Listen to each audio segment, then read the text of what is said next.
Buongiorno e ben ritrovati con l'informazione flash di newsicilia.it. Scoperta una truffa ai danni dell'Unione Europea con conseguente smantellamento di un'associazione in Sicilia. Nelle province di Catania, Messina, Enna, Trapani e Siracusa è stato eseguito un arresto, 5 le misure interdittive, 22 gli indagati e sequestri per oltre 360.000 euro.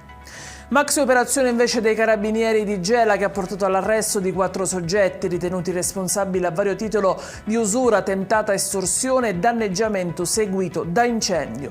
Il sistema faceva capo a una donna di 41 anni del posto, gli interessi superavano anche il 60%. Lavoratori sfruttati a Palermo con stipendi ridotti, denaro restituito in contanti e ferie negate. Questo è il quadro delineato dai finanzieri del comando provinciale locale che hanno eseguito un'ordinanza di misura cautelare disponendo gli arresti domiciliari per un noto imprenditore, 2 anche le persone denunciate.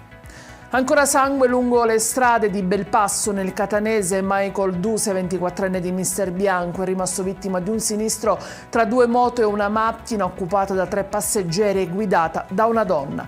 Lo scontro all'altezza dello svincolo di Contrada Palazzolo, 4 i feriti, di cui 1 grave.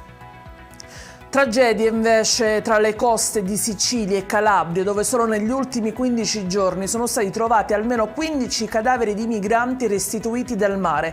Una strage che sarebbe la conseguenza dei tempestosi mari che hanno colpito il Mediterraneo a causa del ciclone Harry. Si contano anche circa 1 migliaio di dispersi. Ed è tutto per questa edizione, vi ricordo come sempre che i dettagli su queste notizie e molte altre li trovate sul nostro sito e sui nostri canali social. Grazie per averci seguito e buona giornata.